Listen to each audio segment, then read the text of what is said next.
And it looks like we are live. Hey everyone, welcome to Nerdarchy, for nerds by nerds. I am NerdarchistTed, and today I am going to be joined by... Eli, also known as Elfbait. And today we're going to be just chatting about some miniatures and some monsters. I got the chat popped open, so if you guys have any questions that you want to ask myself or to Eli about whatever have you, go Hold for it. on. I'm getting some audio feedback here. All right, never mind. Just a second. All right, got that cleared up. All right. Eli, we for those of you that aren't aware, Eli and I have been chatting for a while, and Eli makes miniatures, and you guys out there probably are well aware that I'm obsessed with minis. So he's like, we should come on sometime, talk about minis, talk about different things. And we both really like creating monsters, so yeah, this is Throw some of that in there. best of both worlds. Some of you guys out there might have, caught, one of my more recent fan games that I ran, and I made a spider dragon and whatnot. That actually was inspired by a monster that Eli had actually created. He actually had some art for it, and I'm like, yeah, I feel the need to use that at some point in time. So Yeah. if you saw the the gameplay with the I believe they were referred to as spoblins, spider goblins, uh, that was Yeah. all where it came from. This conversation with this guy here. Well, yeah, and I hadn't had any stats for it. It was just this thing in my sketchbook. So you handled that was really well done. I actually was watch. I watched it. I'm like, okay, I got to see what he does with my sketch. And brilliant, brilliant. I took a phase spider, ethereal spider, whatever you want to call it, mix it up with an adult black dragon. I think it was an adult. Might have been younger than that. But I cobbled the two together, and there's nothing scarier than a dragon that's got the ability to phase out of existence. Lots of fun. Yeah. Did I freeze? All It does not look so. right, cool. SR2 So, Joker in the chat is talking about Rust Monster Hydra. That's a ugh, pretty scary there, cross, Andrew. the Rusty Hydra. I mean, it's pretty bad because you'd get the size going. Years ago, we made the Trust Monster, the Troll Rust Monster, hybrid. That's a horrific thing that's been made by Nerdarchy. The trust monster, and it's deceptively named. Well, that was the name that was affectionately referred to as. Like, I don't know if we've ever given it a proper monster name other than a mutant troll. But yeah, the fifth edition lore of troll I think is freaking fantastic with the ability for them to we can mutate and take on some of these other abilities, and in doing so, you know you mix troll and rust monster, and that's what I believe the fans refer to it as, the trust monster. Yeah, and the mutation doesn't like go back a couple editions. I'm not quite sure. I've never heard of it before fifth. If Okay. it's out there, it might have been like secondary lore. It might have been something that appeared outside the monster manual that they've put into the Yeah, core. I think that may come from like all the old Fiend Folio troll variants and stuff that they used to have. Well, I mean, Uh, there's always variants that are out there, but when something makes it to the complete core is when I think it's totally made it. yeah, I trolls. That's one thing I've always actually strived for a long time to try and make trolls more like the Norse myth, Uh and huh. I've actually tried running trolls as a subset of Fae. Okay. uh, Along that line, actually, it kind of fits the Norse mythology a little bit better. And then just like reskinning some of the existing Fae as other types of trolls. Like I used to run brownies as a form of troll instead of brownies for a while. Right. Well, you're Uh, you know you're very much into history, and I believe you've studied a lot of Nordic culture and that kind of stuff, right? yeah, that and everything else.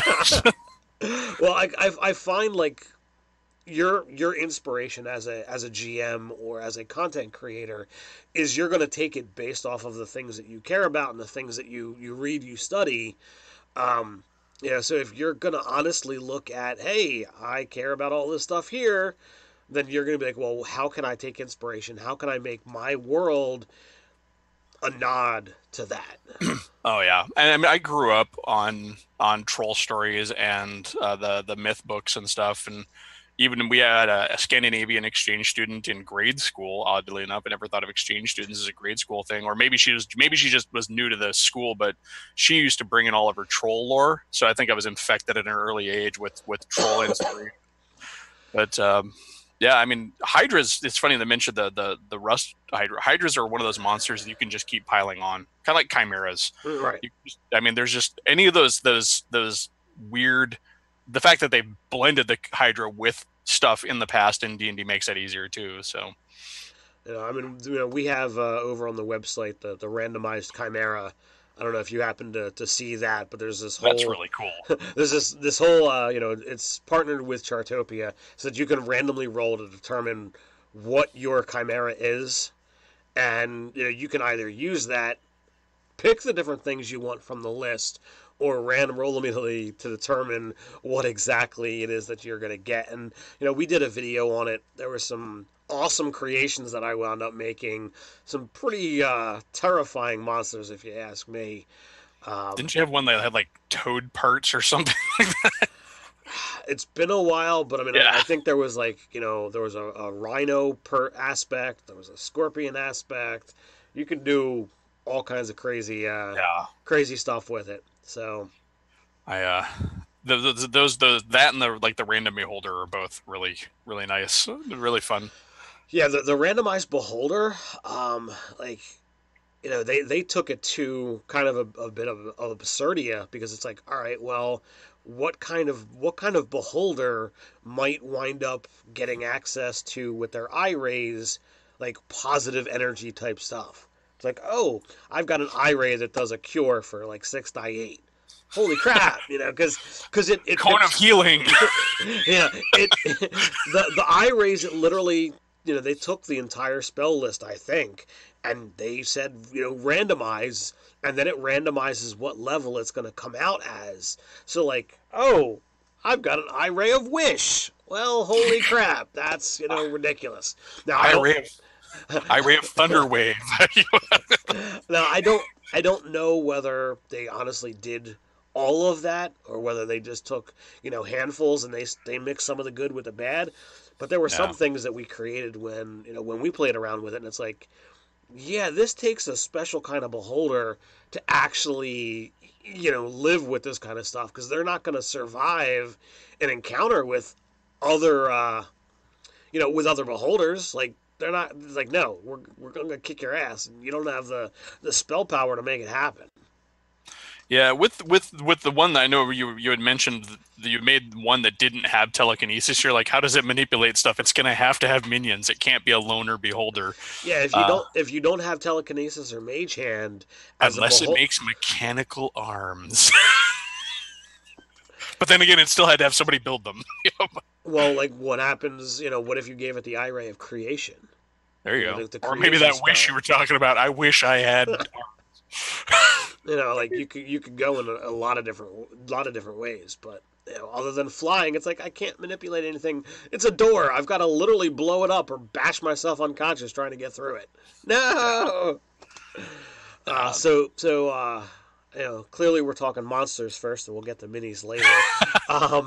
Is there anything monstrous that that you wanna talk about? You wanna get into? So I mean, do you have a favorite monster that you like to mess with? Is there a particular type of monster, not class, but like an actual, like a favorite pet monster? My favorite monster, I don't know why, but I'm obsessed with the Displacer Beast. I don't overuse it as a GM, but if somebody said, pick your favorite monster out of that book, I'm going to pick the Displacer Beast. I'm a, personally in my real life, I like cats. By birth, I'm a Leo. I don't know whether that makes any difference on that opinion or not. You're 1/3 of a chimera. Well, that see the video about the golden chimera, because I get into all of that stuff there. I have seen it. Well, that's for those guys out there. I like things that are freaky and stand out. This way, it's like, all right, well, if you've got a feline that is very much not feline in its total put together, you've got something that's interesting. That you then couple it with the lore, or not lore, but its abilities at not being where it looks like it is. To me, that's like, all right, how does it function? Interacting with other things, be it other displacer beasts or other creatures in the wild, if it has to concentrate to really not look like it's where it's somewhere else. And then going all the way back to second edition, when I started playing, we always played that the displacer beast's eyes, which were these, pale glowing green orbs, they continued to glow even after death. So I was always like, if I kill a displacer beast, doesn't matter what character I am, I automatically enter into like that enter video game mode. I'm gonna hack this thing apart, and I'm gonna take this, and I'm gonna take that. And it was just always weird. It's like, this is not anything this character would have any interest in doing, but Ted has that compulsion to, I must do this. That brings up, I wish more monster creators, like publishers and stuff, would put into their creations the treasure aspects of the monster itself, because you're talking about hacking the eyes out of the displacer beast. I like that in was it Hackmaster, I think, in their monster book. Uh-huh. They list the treasure components of the monster itself, which is cool. Well, we all know that players are going to do that anyways, and so if a DM has that ready resource, I feel like if I ever actually make a monster book, that's something I'm gonna put in there is a thing called creature components. Yes. That actually gets into some of that stuff. Now, like, I think most of what's in here has to do with, it can be used for magic item and spell preparation, but yeah. I think you could go so far as to say, all right, you take the hide of a displacer beast, and like that is the biggest component you need for a cloak of displacement. Well, yeah, and it goes back to like when I was a kid and you went and saw Dragon Slayer. As soon as I saw Dragon Slayer, all dragon scales were automatically proof versus, Dragon Slayer's proof versus fire, but right.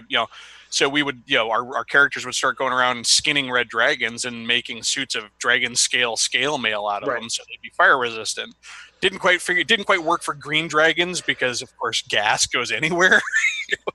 Well, because it's not protecting your outsides. Exactly. It is protecting your outsides, not your insides. But I mean, wearing a suit of blue dragon scale mail and operating like walking around with a Faraday cage on you. And like I look at that stuff, and to me that makes a lot of sense. And if players want to make, medicine checks or survival checks to harvest, or if you want to make knowledge checks to, see what might be usable, I'm, for those out there who, have questioned based on us reviewing Critical Role, I have become, fortunately or unfortunately, however you want to look at it, a full-fledged, critter. I'm up to episode 20-something from the original campaign, and that's something that they do on these big monsters. And, they, where I am now, they're like, we've got this bag full of dragon parts and Umberhulk parts and belay parts. Of course, they call them bullets, but, that's a whole other discussion. You mean it's not a bulle? Yeah.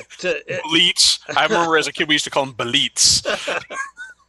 We also used to say chaotic when we first started because we didn't quite know what the spelling of chaotic was. Oh, jeez. We were 8. It's okay. My nephew, who recently played a game with us, literally on Easter, I'm like, hey, I'm playing tomorrow with my son and his friend. My nephew's like, 11, 12 years old. I'm like, do you want to get in on the game? He's like, sure. And I thought because he had made characters with Dave, previously, I'm like, I thought he knew how to do it. So he showed up with his character ready. Well, he rolled a D20 for his stats. And he had things in the middle. He had, 12s and 14. He had an 18. But he had, like, a 1 wisdom and a 2 dex. And it's like, oh my. As he Um, fumbles through the dungeon, so I'm like, we need to he made change Mr. this. Bean. So at least he didn't go monk with those stats. Just saying. Um, Then he would be Kung Fu Panda. I don't even think Kung Fu Panda's that bad. Probably But not.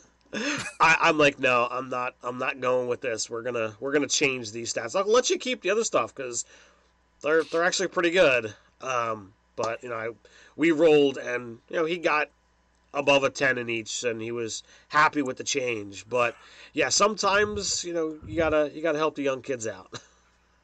So so you still roll stats, or do you like the standard array stuff? Most Not to start a dice war here, but most of the time we actually just use a stat array. It's I it's can't do easier. it, man. I can't do it. I have to roll my dice. Uh, you you get lots of rolling throughout the game. I don't feel it's necessary for character creation, and I know there's people out there who despise the word balance, but this way, like, everybody comes to the table knowing that, hey, my stats are going to be balanced with yours, and it's just about where I place them. Yeah. But we have played games. Um, when we went to Concoction last month, we played games where we hit the randomize button, and it's like, you're gonna get what you're gonna get. Yeah. And it's like, all right, well, sometimes the stats really do suck. I still don't do a complete random. Have the players roll 46, keep the highest. I have them do it 6 times, and then allocate the numbers. Okay. So it's like they have some build. It's Mo- just that your array is random. Most of the time, that is how we've done it prior to fifth edition. And it creates the dynamic of, you never know what you're going to get. The best stats I ever rolled were for a character he went from second edition to third edition, so he wound up changing. I think he was like a fighter cleric, and then he went to a ranger cleric when he moved over to third edition. But we did 3 die 6. Ones are sixes, so you've got 2 chances on that die of getting a 6. But you roll them and you leave them where they lie. So that first roll, there's your strength, there's your dex, there's your con. But I'm like, well, I don't have any interest in playing this. But you said what you were playing before you touched your dice. And I made my Undead Slayer. Back then I was obsessed with elves, and I went about and I did my thing. But this character had an 18 intelligence, and it's like, yeah, that's pretty cool. Yeah, I think I've mentioned I haven't actually played a character for a long time.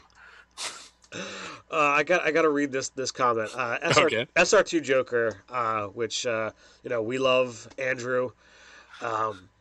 He's done a number of games that you have pitiful stats, and that's what he loves. So he's like, Ted, I like that stat rolling method, but I would do that where the sixes and ones are ones. I love playing characters with deficiencies, but it's funny. Before that the Dungeon World game that you had me in a while back, it's been like 20 years since I've actually played a character in a fantasy RPG.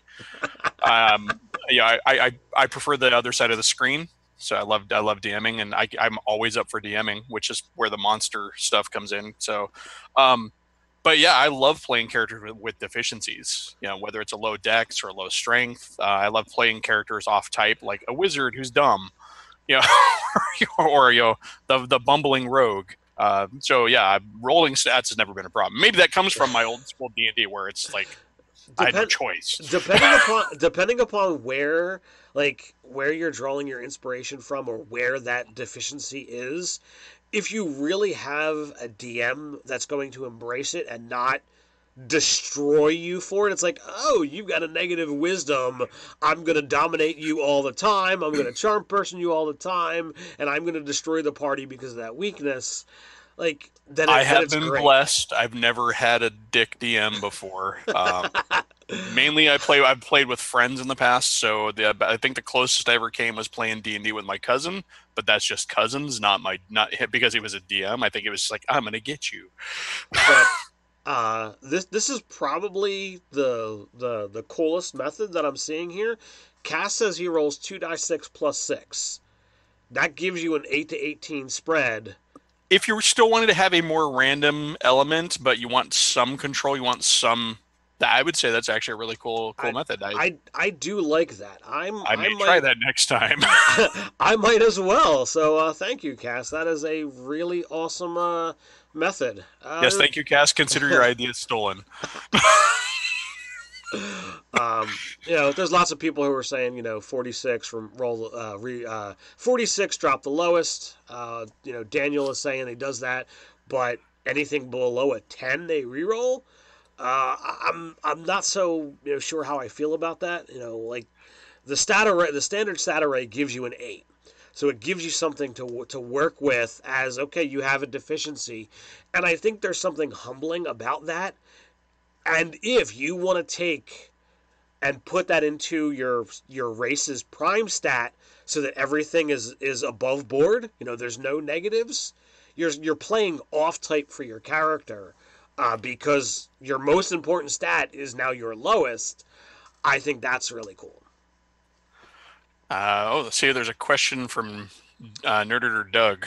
Has Eli's daughter started DMing yet? I stepped away for a minute. Apologize if you talked about it already. No, Doug, we haven't mentioned that. We did mention previously that your daughter had asked for your notes to start looking to run a game. Has that started yet? She's planning for the summer vacation campaign, so she's getting everything in gear because so my Saturday group is her, 2 of her friends, my nephew, and my wife. That's the Vagabond Seas campaign I'm playing, which is the nautical campaign, which is a mix of homebrew and published. It'll actually take the players from sort of a temperate coastal environment all the way down to the tropics, where they'll have to go through Isle of Dread and eventually end up in Cholt for Tomb of Annihilation. Nice. And whatever else I can figure out to throw at them there. But so her 2 friends are pretty much live-ins anyway, so they're going to be here. They're here all the time, and they're going to probably spend every waking hour at my house and most sleeping hours at my house. So she's just going to run D&D for them over the summer. But she's getting into it. She's building her first campaign world.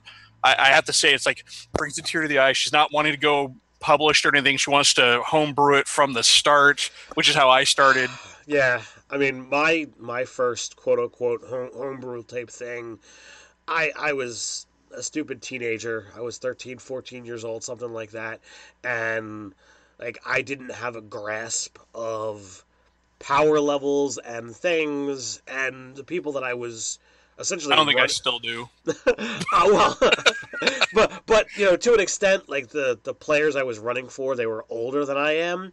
And it was honestly, it's like, oh, I had the DMPC who was in the background, and, oh, you're in it's Dungeons and Dragons, so there was a dungeon with a dragon, and they're like, oh, I just go and slaughter it, I do this, I do that.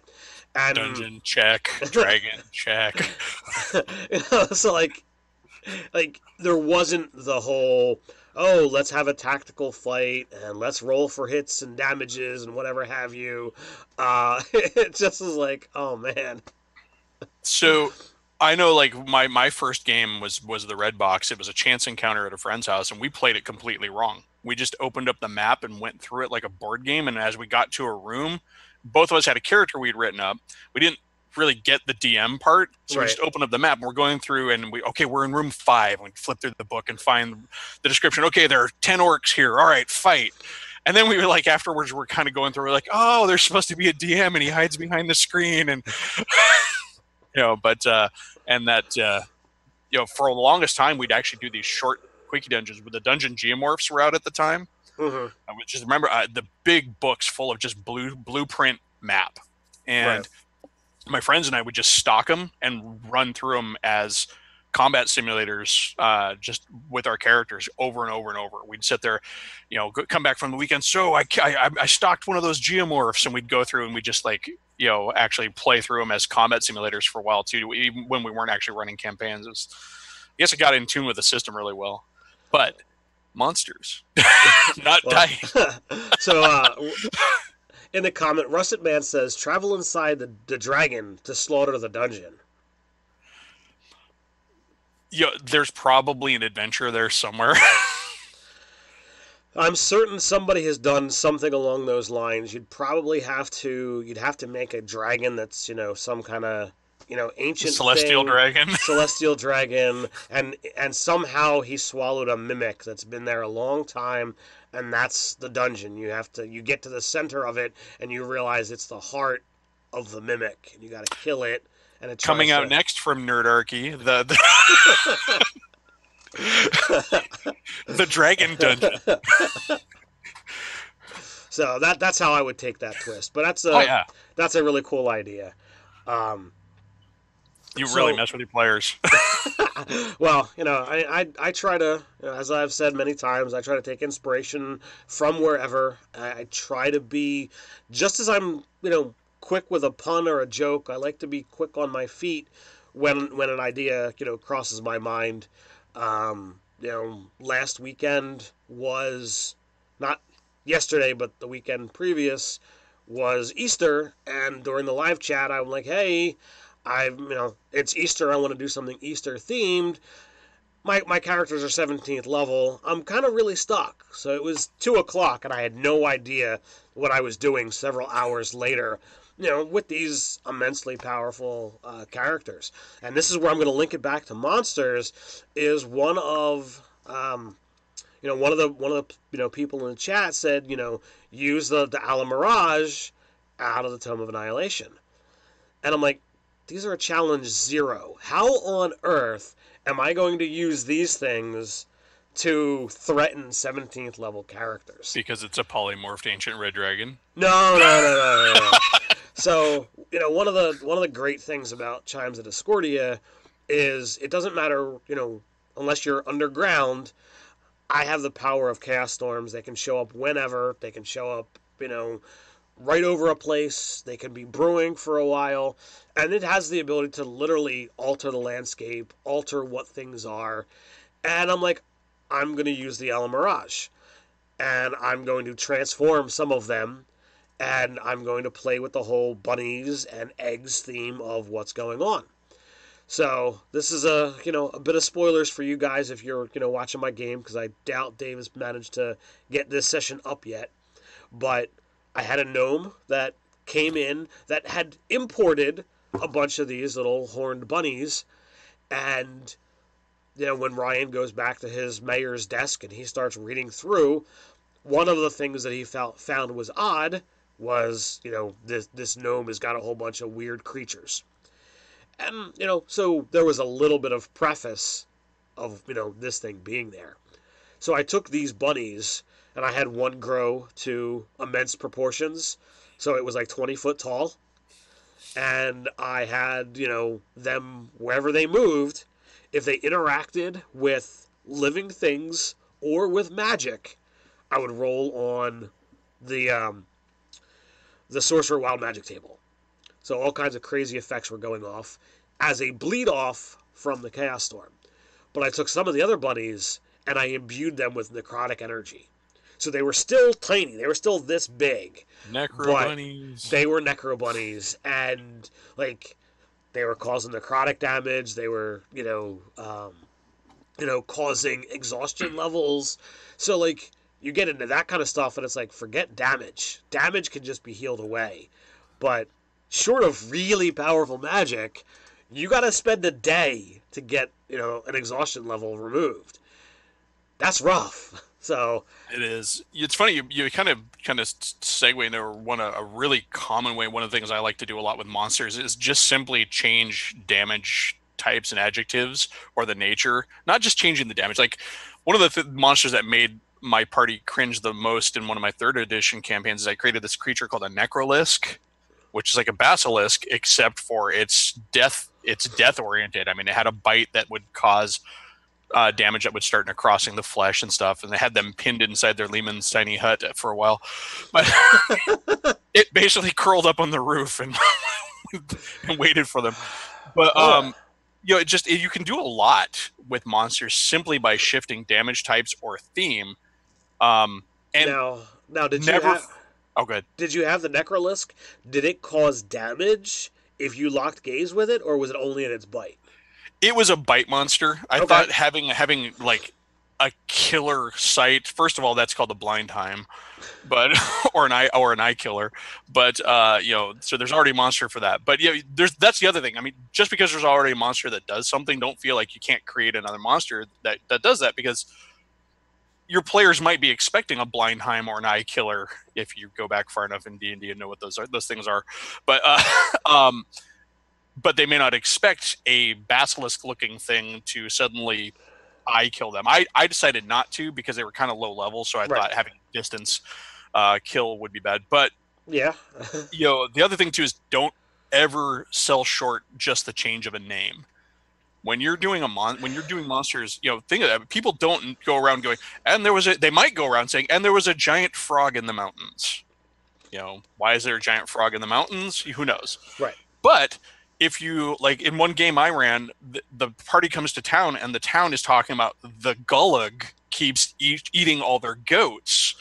And they're like, can you go up in the hills and get rid of the Gullag? And all the Gullag was the giant toad stats with stone camouflage to where, if it was sitting still, you couldn't see it. Right.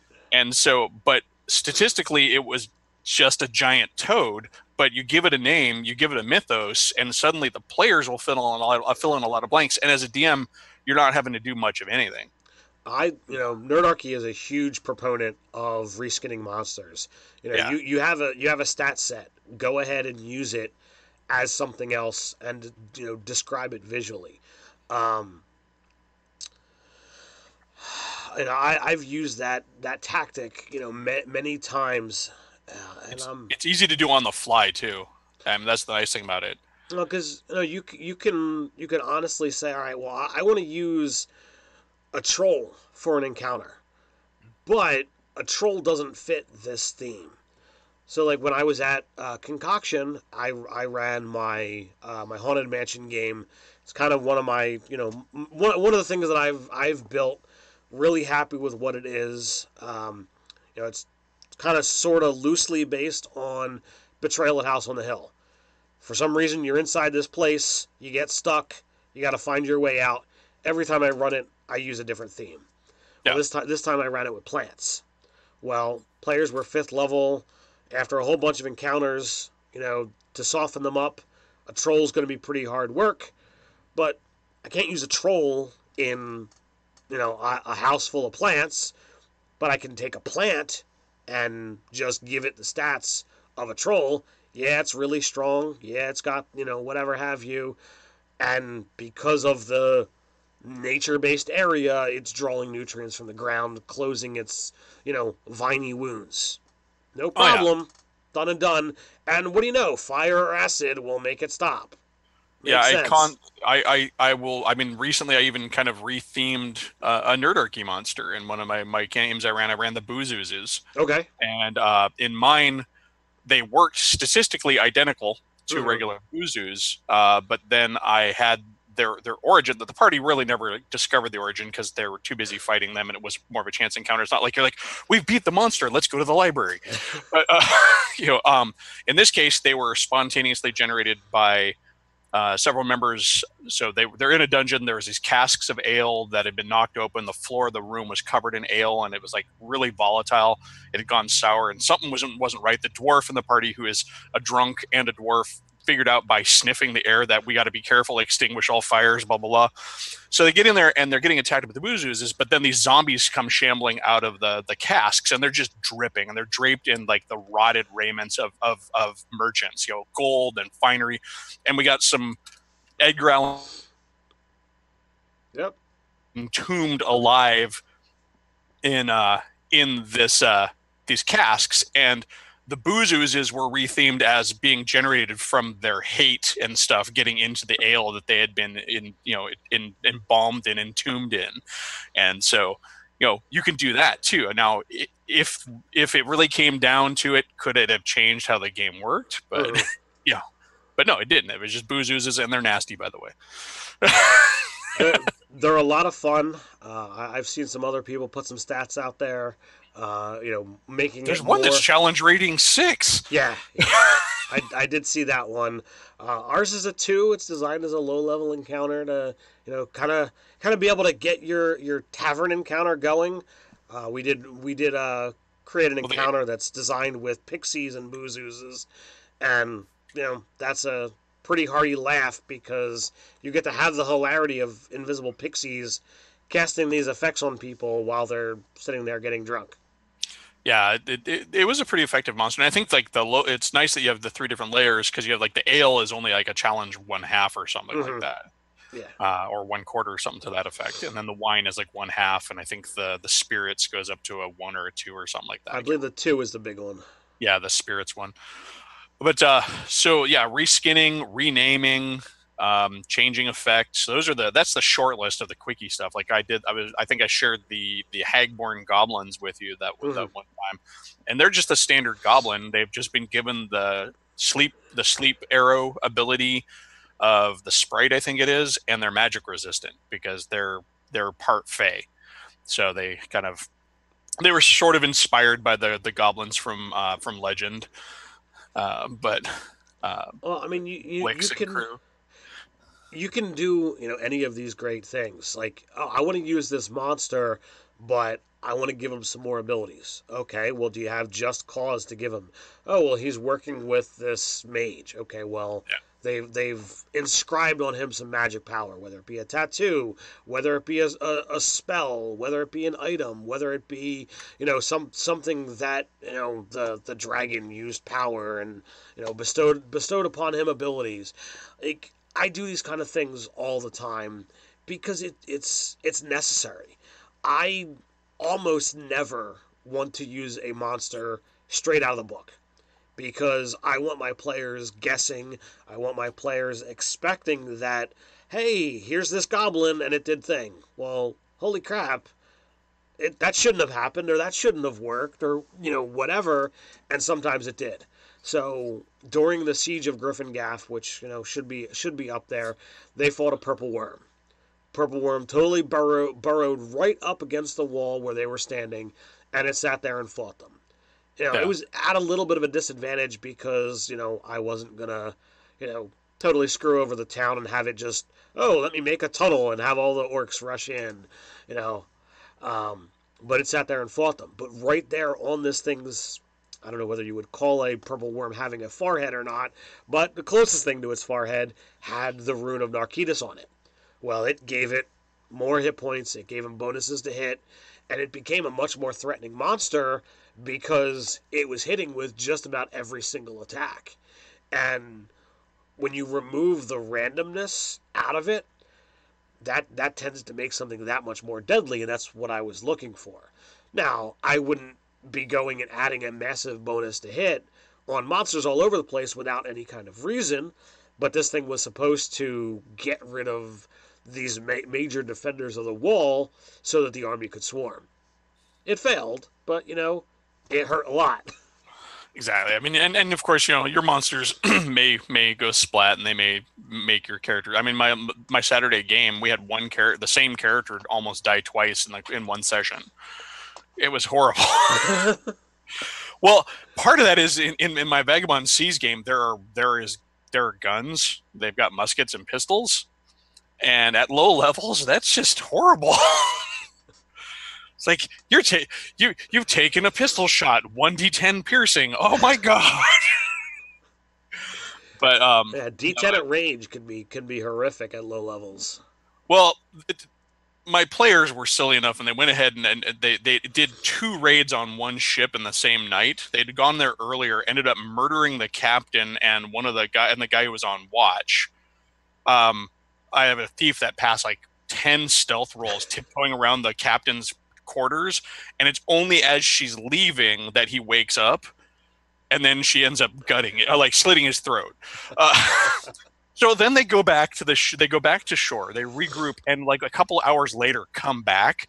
I'm like, and so I let them do it. I'm like, you're the players, let them go. And then like halfway through the battle, they're like, this is going so awful. I'm like, it didn't occur to you that after murdering their captain, they might have been ready for you to come back. So they get done climbing the side of the ship, and they're like, okay, we made it up onto the side of the ship, and this tarp opens up, and there's like 8 crewmen there with pistols ready. Like, have at you. And then they look to their left, and on the stern castle, there's 3 muskets and a swivel gun. Like, like, maybe some stealth, maybe some planning. So this is this is where, like, as a DM, I try to, like, as I'm preparing this mentally of, okay, this is what I'm going to do to you should you screw up. I try to, as a DM, like, I'm going to give you some kind of warnings. Make a wisdom check, make an intelligence check. Like, oh, should there be a plan? Should we think about them being prepared because of what we previously did? Back in the early days or middle days of third edition, Dave ran a game. We played until the wee hours, and all of us were exhausted. And Dave kept putting out clues. Don't go this way. Don't go this way. You're gonna die if you keep going. At a certain point, I just stopped giving those clues. Like, well, and that's you're what, on your own. That's what wound up happening.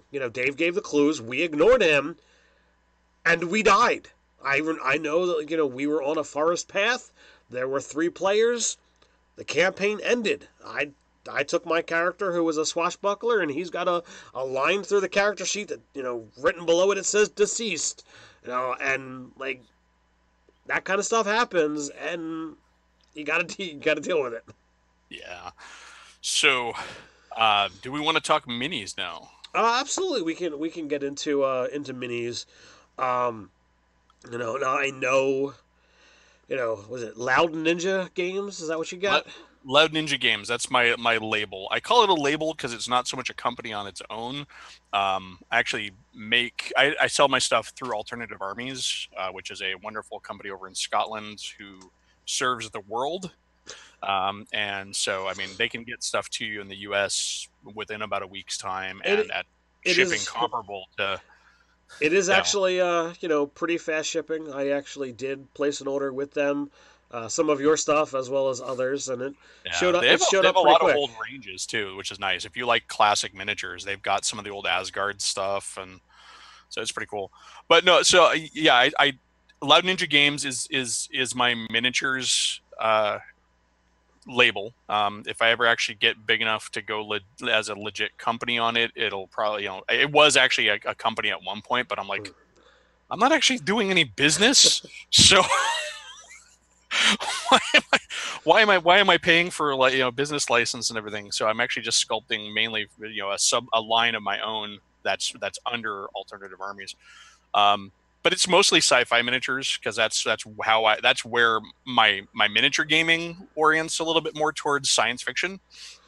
I've been doing that for about maybe 5 years, 5, 6, how many years? About 6 years or so. Okay. And it started out just as converting figures, and then I realized that you look down at a figure and there's only 25% or less of the original figure still there.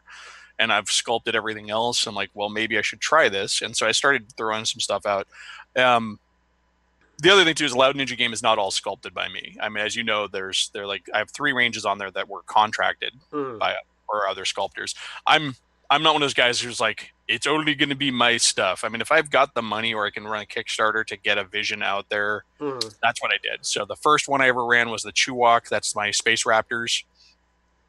Science fiction raptors with laser guns. And then dinosaurs and lasers are great.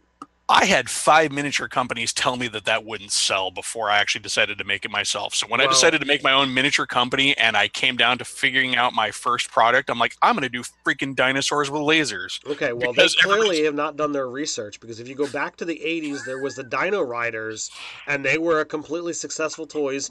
Yes, I did buy them, and a generation later, when I had my son, Imaginext did their own version that was essentially Dino Riders. And then there was the robotics. I mean, remember who puts the future in your hands? Robotics. True.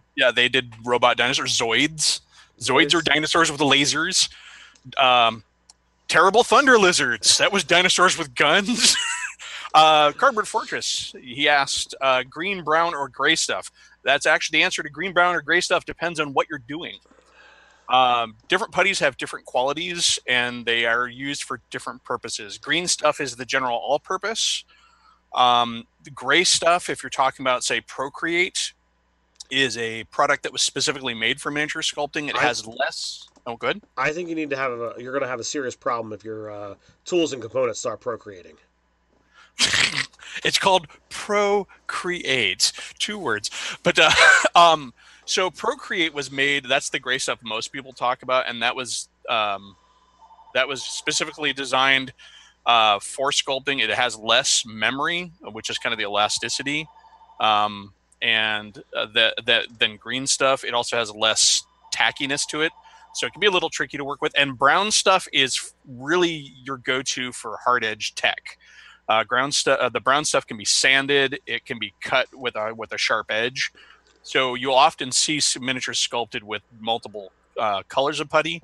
There are some guys who they do it in green stuff, but a lot of times what you're seeing is that green stuff has been cut with other putties too. The other thing to remember is that putties, cured epoxies, can be mixed. They can also be mixed with things like Sculpey and Fimo, which will change their qualities. So there's a lot of information online about that, but yeah, there is no clean answer to green, brown, or white or gray. It just depends on what you're doing. If you're sculpting a robot, brown stuff is your friend. So I am not a miniature designer, creator, what have you. I have dabbled and played around with a variety of different stuff. I enjoy doing it. I wish I could get in there and do so much more than I've done in the last few years, but doing the full-time job and all the stuff I do for Nerdarchy, it's a lot harder to find the extra time. But I've used air dry clay, and I've gotten Teddy and his scouting friends have gotten exposure to that because it's pretty easy and pretty frugal to just I'm gonna go buy a couple pounds of it and go have fun with it. I have used green stuff, but not with a lot because my amount of sculpting experience isn't all that huge. I've really only sculpted like one thing or part of a thing. Um, I know there's Sculpey, which is the oven dry clay. I've made that kind of stuff. It's like, oh, I'm gonna make a golem, and hidden over there on the shelf, there's my golem that I made and baked and didn't have a hard enough layer on the outside. It's more aluminum foil and wire, and therefore he's taken some travel damage as he's seen use here and there. Um, you know, so do you wind up doing sculpting that isn't for your company that you just do for you personally? Um, Those are usually done as experiments, or if or for personal armies for wargaming. I still do a lot of converting, but if I'm putting in time and effort for sculpting, I'm sure you can kind of think of this from like the Nerdarchy angle. If you're putting in time and effort creating something for gaming, it helps if you can market it as well. So it comes that it's like I've got time. Yeah, and the nice thing about miniatures though is that for your miniatures player, I can really create the stuff that I would like to see out there. And even after 6 years though, there's still some stuff I have to hire somebody to do it. Like the hard edge tech stuff. It's not my forte, and so there are times where I'm like, I need a robot sculpted. Okay, I'm gonna fork out the $100 to have somebody sculpt a robot for me, or I need an entire army wearing sharp edge sci-fi armor. Okay, well, there's a Kickstarter coming. Not that there actually is, but that was my second Kickstarter. Was actually for a multi-alien race force that all wears very sharp, sleek video game style armor. So the Mighty Hobbs got a question for you. Apparently, we've piqued his interest enough to actually go to the website and look. And it says, I see the ranges are 15 millimeter. Any consideration of doing 28 millimeter or heroic scale? 28 mil is something I would like to do. Right now, I kind of built my name in the with the rise of the 15 millimeter sci-fi hobby. For the longest time, there was this big gap in 15 millimeter science fiction. There was a few companies that had been doing it for a good long time, and there were some really old ranges. And about same time as I've been sculpting ago, about 6-7 years ago, maybe a little longer, we saw this massive rush of people coming in and starting to do stuff in 15 mil.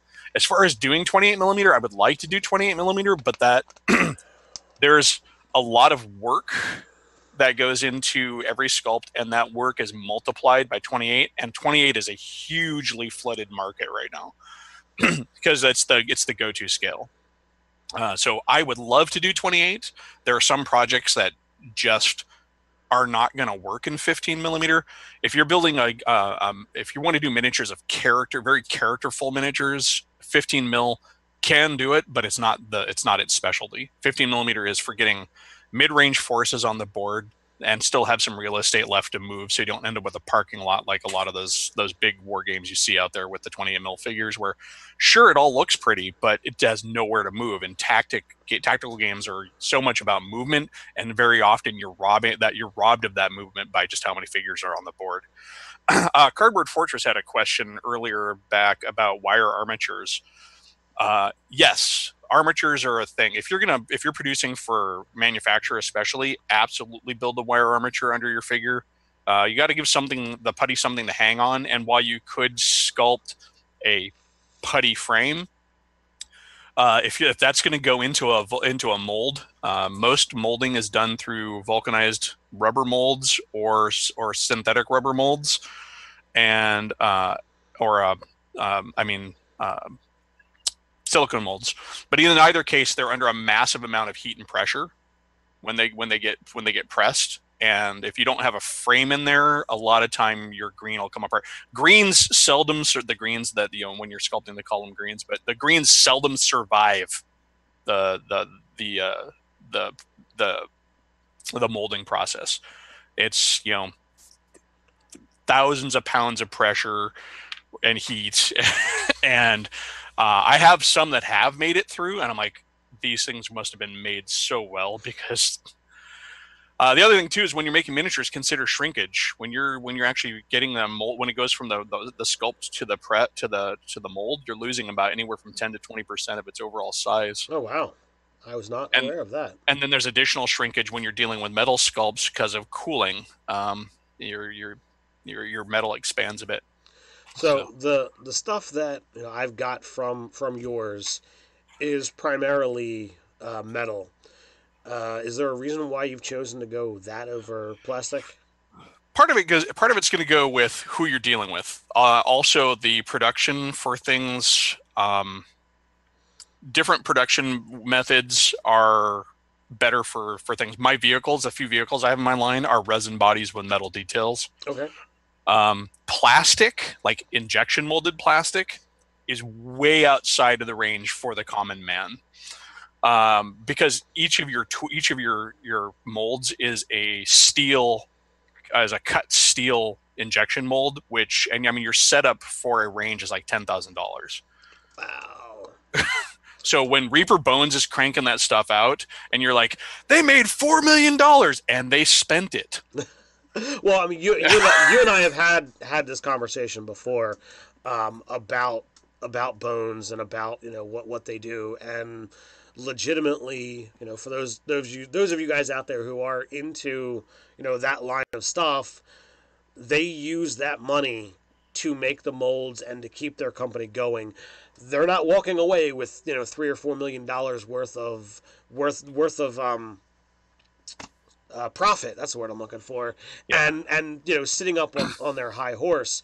If you look at just the cost, I didn't get into Bones legitimately until Bones 3 Kickstarter, and I got very little of it, and it was very, very sad for me, because it's like, oh, you want that huge freaking worm that makes the purple worm look like a baby. Well, that was like $10 or $15 to buy at the Kickstarter. But if you're going to go buy that thing now, it's like $45, it's like $60. It's crazy difference in price. Still cheaper, though. The one thing Bones has managed to do is make miniatures that would not exist, because a good example is, I don't know if you remember, their Star Spawn of Cthulhu. It's kind of a mid-range Cthulhu. It's maybe 54 millimeter tall, right. So maybe about yay big. The metal, they have it in metal originally, and then they retooled it for bones. The metal is $25. The bones is $5. Wow. So when you're looking at those dragons that are $60 or $40, $60, they would be outside the price range, and almost in many cases unmanageable to produce at that level. But as far as resin goes, resin is good for a lot of things. So there's a trade-off. Resin is usually cheaper materials, but it's more labor intensive. Okay. Whereas with a spin casting for metal, once that mold is made, that mold spins 1,000+ times before it needs to be replaced. So each mold is a 9-inch mold, and in 15 millimeter, I can get about 24 infantry figures in a mold. And that thing's going to spin 1,000+ 2,000 times before it needs replacing. It's definitely worth it. Resin is slower to produce. It does have some quality issues, some qualities that metal doesn't. There's no cooldown for resin, so you get sharper details because it doesn't tend to pull away from the mold. But it's also, and you can actually spin cast resin. There are people who do it. It's tricky. So there's that. But yeah, it all comes down to what you're doing. And then somebody had asked, have I tried 3D? Yeah, the vehicles for the Chewhawk are done in 3D. The Space Raptors, there's a tank and an APC. Those were done by a guy who early on with 3D stuff. And we did those in 3D. And then had 3D production is an interesting thing. If you're going from 3D to production, you've got to pay somebody to design it. You've then got to pay to have the print. And then you've got to have that print put into a resin mold. So there's an intermediate step in when you're going from 3D that doesn't exist when you're having a physical model build. If I go out to a model builder and I say I'm going to pay you $200 to build me a tank model, that tank model goes right into the mold.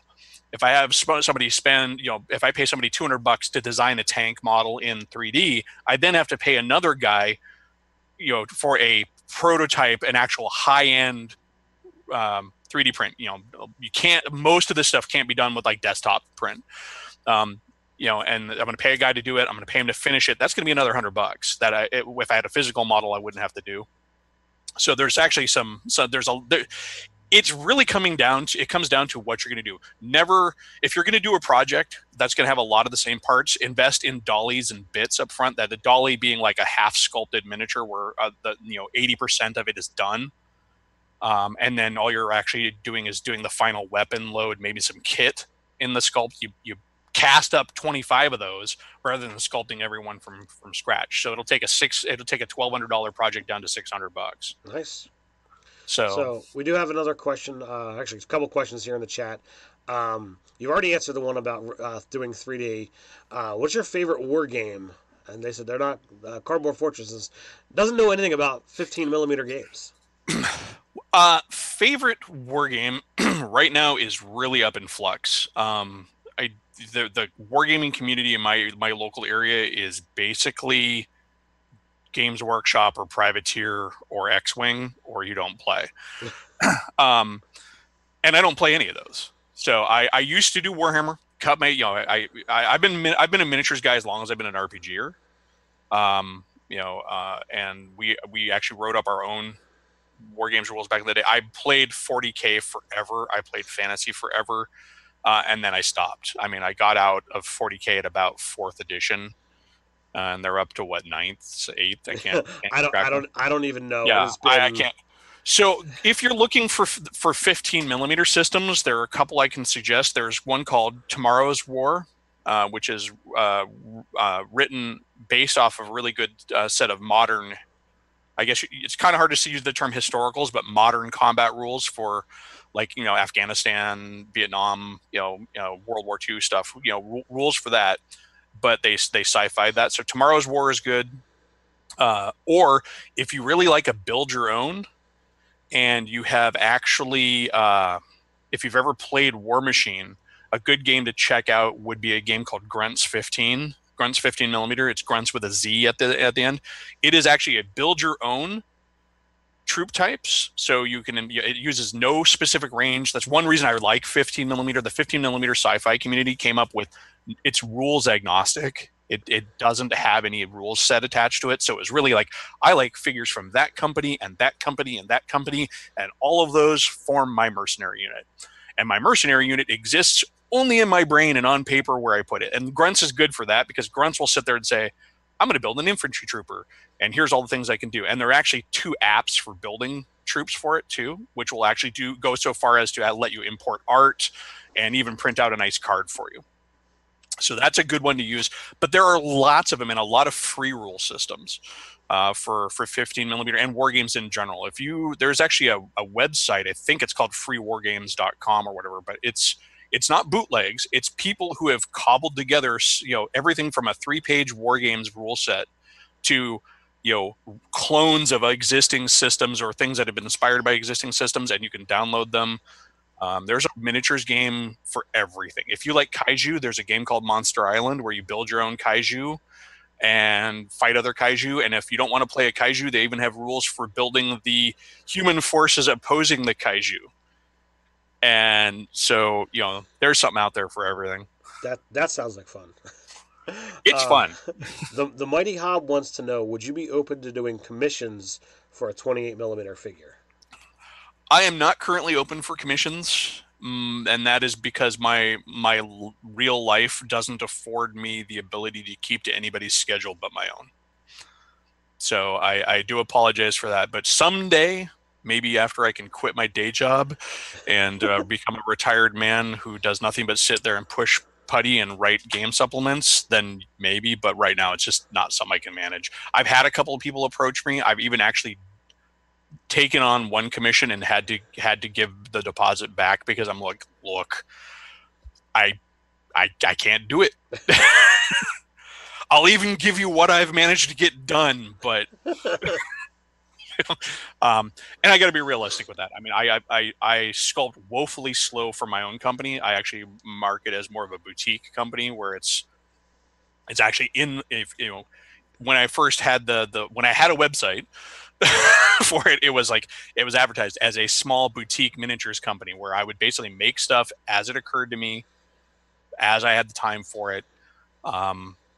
The closest I've come to successfully doing a commission was for Alternative Armies, a figure that I had sculpted for them randomly, just like a one-off alien for a series of starport civilians, captured the imaginations of people, and there's now a full range for a full military, basically, because they came to me and said, would people want more of these? Would you make more of them? And that's the Prang. If you go to Alternative Armies and their sister page, the Ion Age, which is their game, their actual in-store game. The Ion Age has actually been around since the 80s, but they picked up the rights for it and they actually are producing it in 15 millimeter now. There's this race called the Prang, which are these like big chunky frog dudes that are there's 2 forces for them. There's raiders and then there's their actual government forces, which are more uniformed. But that was actually using dollies and stuff too. So, all right. Well, it looks like we're out of questions, and it looks like we're out of time. So, Eli of Elfbait, thank you for hanging out with us. You guys in the chat, you've been awesome with some great questions and some great suggestions. Eli, will have to have you back at some point in time and talk more because this stuff can go on forever. Because yeah, and if anybody wants to reach out to me on Facebook or whatever and ask questions, I'm a habitual Facebook user, so it's always there. So I'm happy to share my limited knowledge, my experience in being a independent producer for miniatures. And I can definitely talk to you. I will talk to you. I don't even bite. All right. So, everybody out there, thanks for watching. And until next time, stay nerdy. Stay nerdy, guys.